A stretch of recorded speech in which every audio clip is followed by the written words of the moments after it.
wanted to ask you, some people have asked me when they read the topic what we created, the authentic self.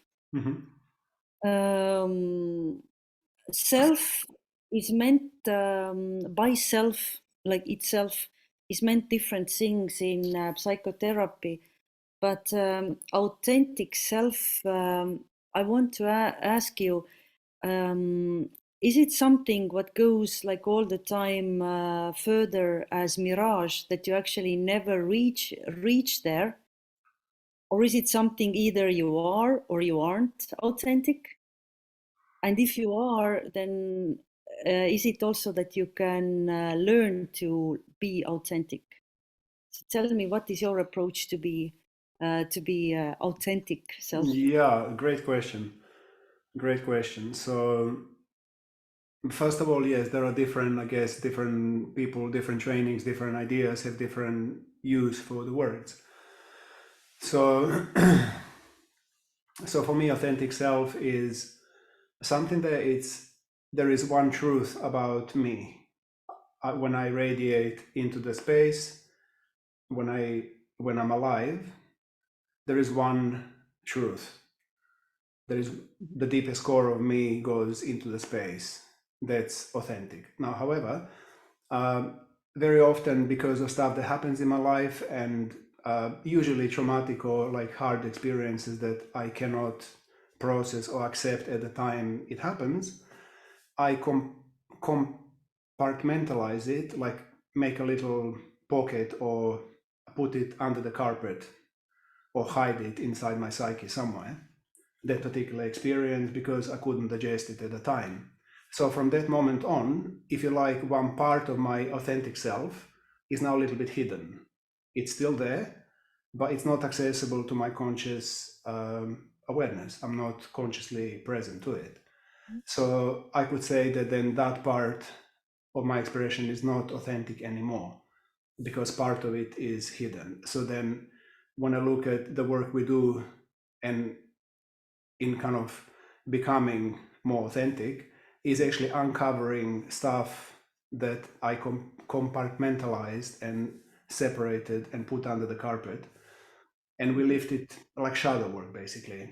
So shadow is still authentic, of course, but it's not present. I'm not consciously aware of it. So I behave and I create behavioral patterns and way of life where I will kind of keep a blind eye to that part of myself.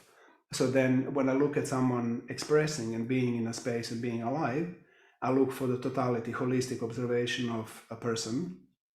It would be very obvious that some parts of the person are clean, clear, authentic, aligned, fully expressed.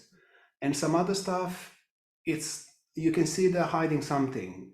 Not consciously, maybe they're not aware of it, but from the observation from the outside, like for the simplest one would be through body language. So somebody would be saying, yeah, I'm completely free. Yeah, I'm totally free. And so the head is going saying no, and the words are saying I'm totally free. So that's something is not congruent, something is not aligned, something shows that there's a crack in authenticity, if we can call it that way. So then we prod and poke and open up what's really going on in a hope that that hidden part of the psyche or self will actually come to surface. So therefore becoming integrated and becoming authentic, that part becomes fully authentic again. Does that make any sense, or do you have any further questions to do with it?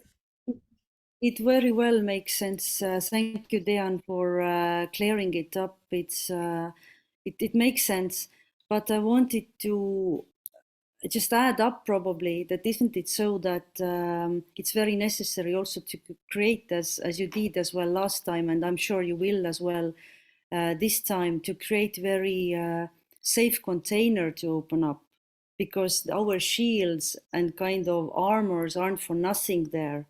Absolutely. They support the places what don't want to be, that we don't want to be seen by ourselves and by others, right?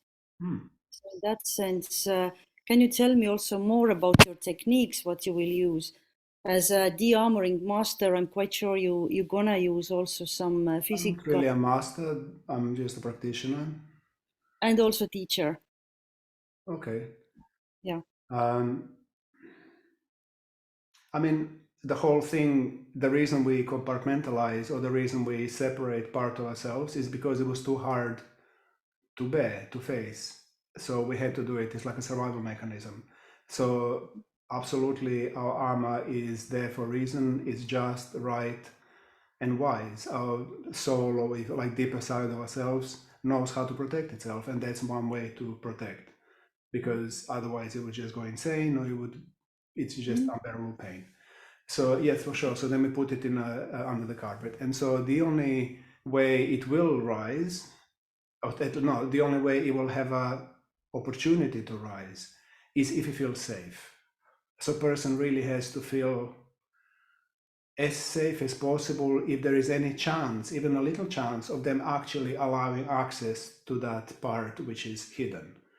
So then there are many ways we create safe space. It's not really to do with the technique, it's more to do with a space holder. The one who is creating the space, energetically, they have to be trusted or trustable. And that mechanism is actually not mental. So a client or someone who is stepping into the space of a space holder will energetically, emotionally know instantly, this is instantaneous, there is no thinking process involved, whether the space is safe or not. They will somehow feel it. And if they feel it, potentially they will open up and allow access to that deep part of themselves, maybe not. And so this is the skill of a space holder, is, or a practitioner. Can be a therapist, can be a body worker, can be a coach, can be a friend, whatever the setup is. But it's a skill of a practitioner to, first of all, offer trusting space, and then skillfully negotiate through the whole psychological, emotional makeup of the person that is coming in, and to establish a genuine, heartfelt, trusting field, vibe. And if we do everything correctly, and not correctly, but if we do it well and in a safe enough way, then the person is likely to open up and to show the wound, because it's a wound, it's pain, it's something. This is what we couldn't process in the first place. You know, it's never a nice thing. If it's a nice thing, you don't hide it, you show it, it's okay.